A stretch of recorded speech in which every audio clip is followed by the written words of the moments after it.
Aik, ada sebuah desa tersembunyi.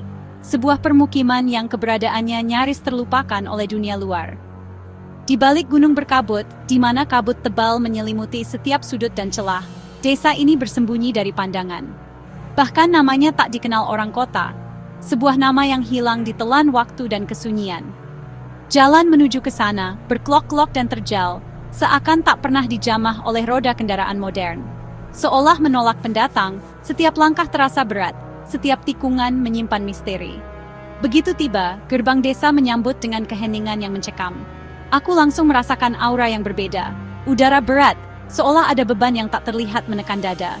Sunyi, memekakkan telinga, hanya sesekali terdengar desir angin yang menambah kesan angker. Dan tatapan kosong penduduknya, mata tanpa jiwa yang seolah menembus hingga ke dalam pikiran. Rumah-rumah kayu tua, lapuk dimakan usia, berdiri berjajar seperti saksi bisu sejarah kelam. Jendela tertutup rapat, menyembunyikan apa yang ada di baliknya, menyimpan rahasia yang tak ingin diungkap.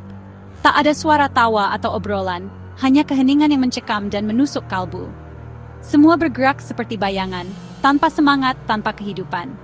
Penuh kewaspadaan, seolah setiap orang adalah ancaman, setiap pendatang adalah musuh. Aku merasa seperti penyusup, orang asing yang tak diinginkan.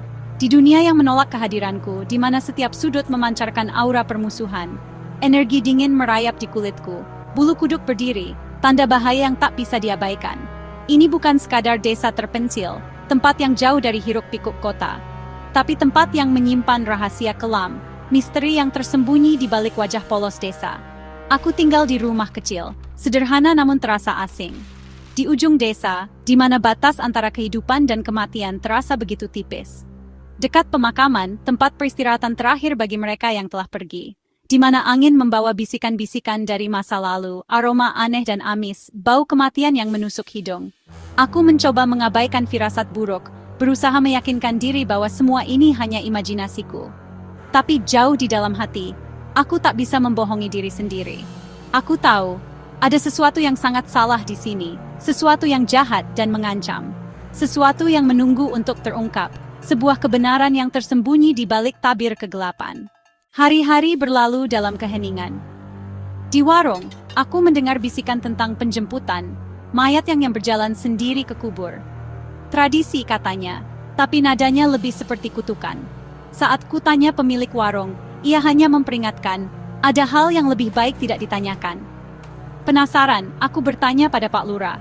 Ia akhirnya mengaku ini perjanjian lama dengan penunggu desa. Jika seseorang meninggal, jasadnya dibiarkan semalam, tak boleh diratapi. Saat bulan di ubun-ubun, mayat itu bangkit, berjalan sendiri ke liang lahat. Tak ada yang berani keluar, hanya menonton dari balik jendela.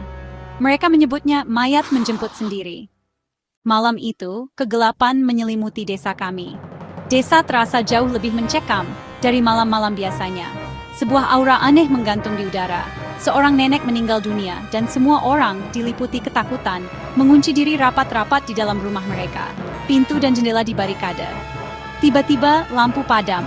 Desa menjadi gelap gulita tanpa setitik cahaya pun. Sunyi senyap, seolah desa sedang menunggu sesuatu yang mengerikan. Aku duduk seorang diri di rumah. Jantungku berdebar kencang, dipenuhi rasa cemas dan takut. Aku mengintip dengan waspada dari balik gorden jendela. Tiba-tiba, suara kentongan bambu yang nyaring memecah keheningan yang mencekam. Tuk, suaranya berulang, seperti sebuah kode rahasia yang misterius.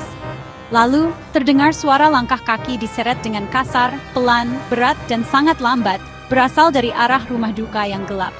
Tiba-tiba, bau anyir darah menusuk hidungku, membuatku mual.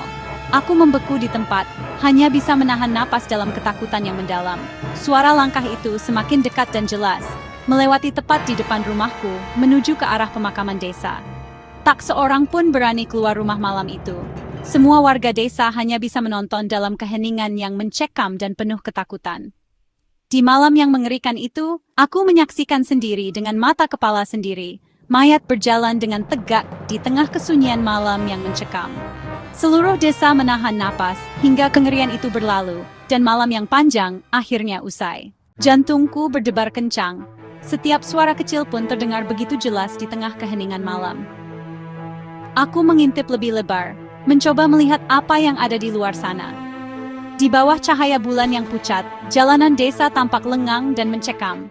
Cahaya itu menari-nari di antara bayangan pepohonan, menciptakan ilusi yang membuat bulu kuduku meremang. Tepat di tengah jalan, kulihat jasad nenek itu berdiri kaku. Sosoknya yang seharusnya berbaring tenang, kini tegak di hadapanku, sebuah pemandangan yang tak mungkin kulupakan. Ia mengenakan kain batik kesukaannya, kain yang sering ia pakai saat menghadiri upacara adat. Kain itu kini tampak lusuh dan kotor, kontras dengan cahaya bulan yang menyinarinya. Wajah pucat, mata tertutup rapat, seolah ia sedang tertidur lelap. Namun, tidak ada kedamaian di sana, hanya kekosongan yang membuatku merinding. Tapi berdiri tegak, melawan gravitasi, melawan segala logika. Bagaimana mungkin seorang yang telah meninggal bisa berdiri seperti itu? Perlahan, sangat perlahan, ia mulai berjalan. Gerakannya kaku dan tidak alami, seperti ada kekuatan lain yang mengendalikannya. Kaki diseret di atas tanah berdebu, menciptakan suara yang memecah kesunyian malam. Setiap seretan itu terasa seperti pukulan di jantungku. Seperti boneka kayu yang ditarik-tarik benangnya, tanpa jiwa, tanpa kendali. Gerakannya patah-patah dan tidak beraturan, membuatku semakin ngeri. Tak ada ekspresi di wajahnya, hanya tatapan kosong yang menusuk. Seolah jiwanya telah lama pergi, meninggalkan raga yang hampa. Hanya kekosongan menakutkan yang terpancar dari sana, sebuah jurang tanpa dasar yang siap menelanku. Dari balik jendela rumah-rumah tetangga, aku bisa melihat bayangan orang-orang yang juga mengintip.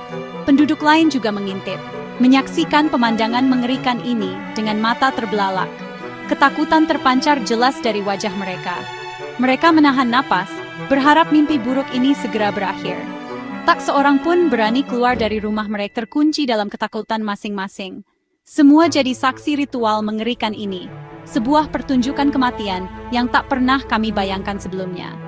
Mayat itu terus berjalan dengan langkah gontai ke arah pemakaman, tempat peristirahatan terakhirnya. Melewati rumahku, semakin dekat, semakin membuatku menggigil ketakutan. Bau kapur barus yang menyengat bercampur dengan aroma pembusukan yang menusuk hidung, membuatku mual. Aku berdoa dalam hati, memohon agar ia tak berhenti di depan rumahku. Hingga akhirnya, dengan langkah yang semakin lambat, sosok itu hilang di telan kegelapan malam. Sunyi kembali menyelimuti desa. Lebih pekat, lebih mencekam dari sebelumnya, seolah ada sesuatu yang buruk akan terjadi. Setelah mayat menghilang, kentongan berbunyi sekali. Tanda semuanya selesai. Pria-pria keluar menutup liang lahat, tanpa sepatah kata. Malam itu, aku tak bisa tidur. Langkah kaki dan bau aneh terus terngiang. Esoknya, desa kembali seperti biasa, seolah tak terjadi apa-apa.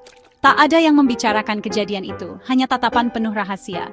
Aku pergi beberapa hari kemudian, membawa pertanyaan yang tak terjawab. Apakah itu nyata, atau hanya mitos yang jadi kenyataan? Tapi kadang, di tengah malam, aku masih bisa mendengar suara langkah diseret di benakku.